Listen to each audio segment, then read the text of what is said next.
Voilà, je vous ai fait une belle infographie pour vous expliquer ce que c'est GitHub et Git et etc.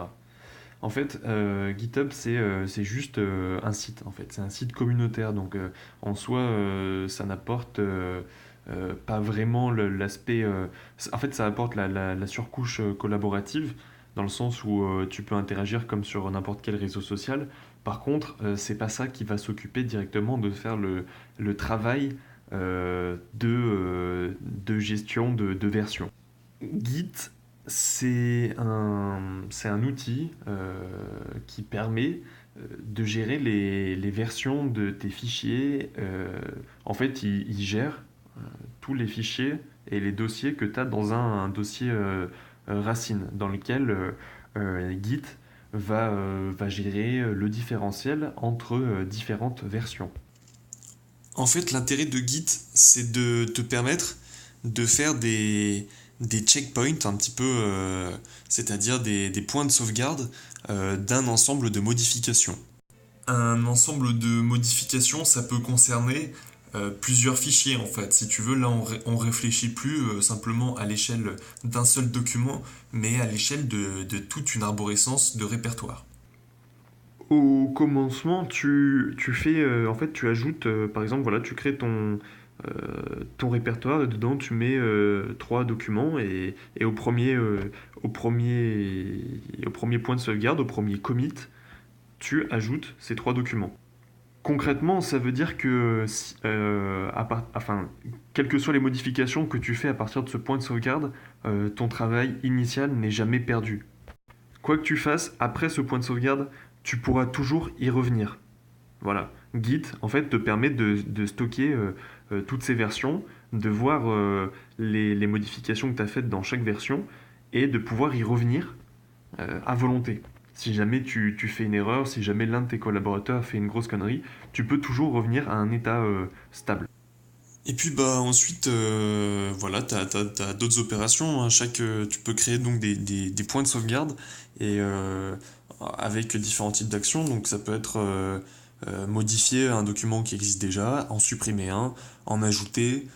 Bon là je résume hein, c'est les actions principales que tu peux faire.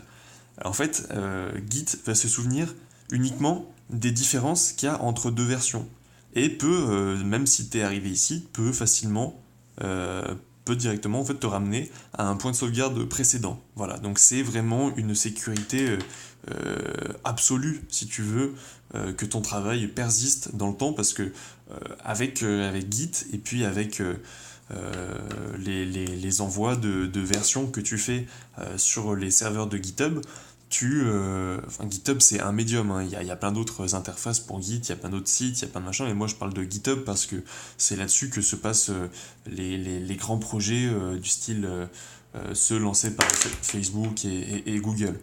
En gros, les serveurs proposés par GitHub et semblables, tu peux même te faire ton propre serveur Git, voilà, c'est l'aspect cloud en fait, ton travail est sauvegardé en ligne. Donc ça, c'est pas automatique si tu veux, parce que là, moi, je t'ai expliqué la fonction de sauvegarde des versions, de point de sauvegarde de commit, voilà.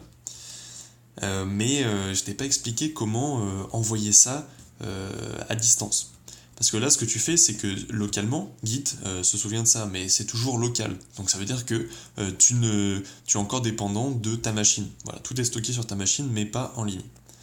Là, je vais t'expliquer comment on fait un push. Un push, c'est quand tu prends tes commits, tes points de sauvegarde, donc c'est-à-dire que tu mets les fichiers que tu as ajoutés plus l'ensemble de modifications que tu leur as apportées, et ça tu le push, c'est-à-dire que tu l'envoies vers le serveur cible. Donc là, dans ce que moi je t'explique, le serveur cible, c'est GitHub. Et puis voilà, c'est avec ces trois éléments qu'on peut commencer à travailler en communauté, enfin je veux dire à faire du travail communautaire, collaboratif plutôt.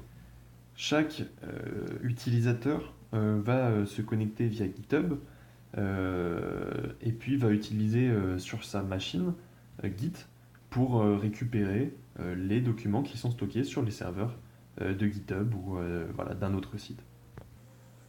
Je vais maintenant t'expliquer un petit peu plus en détail le processus qui fait que chaque collaborateur peut avoir accès au répertoire. Un utilisateur va commencer par créer le répertoire et le mettre sur les serveurs.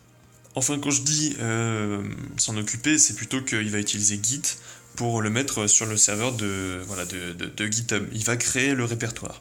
À partir du moment où le répertoire est en ligne, les autres personnes peuvent effectuer l'action inverse du push, c'est-à-dire le pull.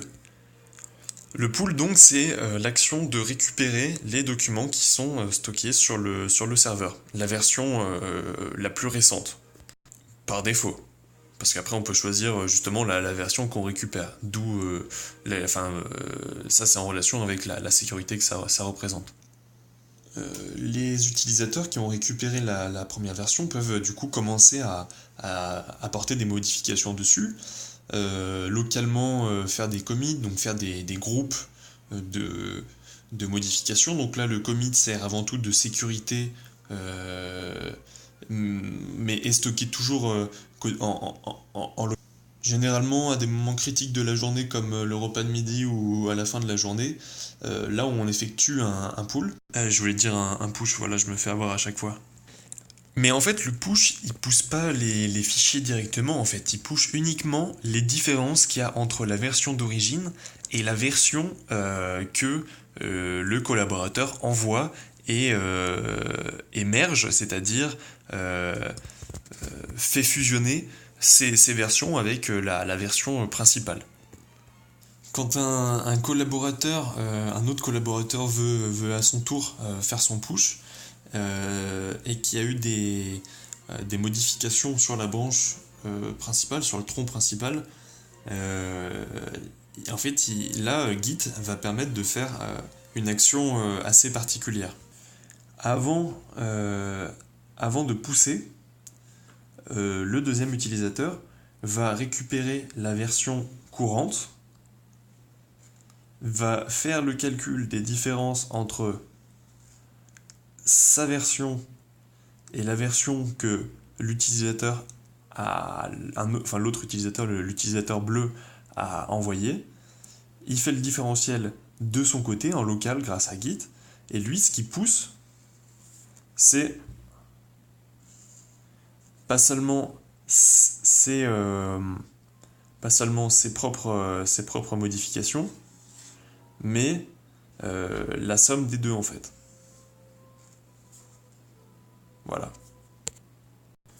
Mais attention, c'est pas si simple, hein, parce que cette opération-là, elle peut très bien ne pas trop bien marcher. Parce que si les deux ont travaillé sur les mêmes documents,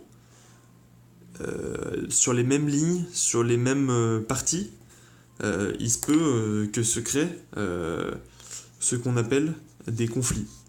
Et les conflits, c'est à l'utilisateur qui veut fusionner ces modifications pour les envoyer ensuite, de les résoudre. Voilà. Donc ça veut dire choisir en fait entre les deux versions. Voilà, un conflit, ça veut dire que la version locale et la version sur le serveur sont incompatibles, ont modifié les mêmes endroits. Donc en fait, pour résoudre un conflit, il faut en fait choisir entre la version locale ou la version serveur. Donc manuellement, on va lire les modifications et on va choisir telle modification, telle modification, telle modification. Et ensuite, avec toutes ces modifications, on va faire, avec le choix pour toutes ces modifications, on va faire le fichier final, le fichier qui résout ces conflits. Comme tu t'en rends compte, éviter les conflits, c'est critique, parce qu'en fait, résoudre des conflits, c'est très chiant. Ça prend du temps, il faut réfléchir et tout. Une des options que tu vas avoir, c'est d'utiliser des branches. Mais en fait, les branches, si tu veux, tu fais plein de modifications d'un côté, tu les tu les pushes et tout, ça affecte pas le tronc principal. Mais si tu veux, tu fais que retarder les inévitables conflits quand tu vas rabattre ta branche dans une autre. En fait, ça décale, ça te permet de travailler tranquille, de bénéficier des fonctionnalités de stockage en ligne, mais par contre, ça t'empêche pas d'avoir des conflits, voilà, ça les remet à plus tard.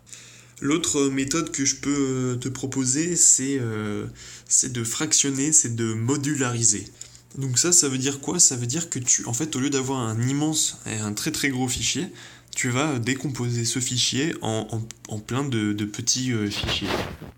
En fait, ça permet du coup, comme je l'expliquais tout à l'heure, de continuer de permettre à chaque utilisateur de travailler sur des fichiers indépendamment, tout en ayant l'aspect collaboratif, parce que de toute façon, les modifications qui sont effectuées passent sous le radar, au moins lors des merges, lorsqu'on essaie de fusionner euh, les modifications qu'on a faites et les modifications que les autres collaborateurs ont fait. Donc on est toujours un petit peu maître, on a toujours en tout cas le regard sur les modifications qui sont faites même par les autres collaborateurs. On est toujours capable euh, de conserver ces modifications voilà, donc ça c'était la partie où je te parle de GitHub et tout. Et puis je vais te faire une deuxième, une troisième du coup vidéo pour te parler de bah là plutôt de mon idée en fait.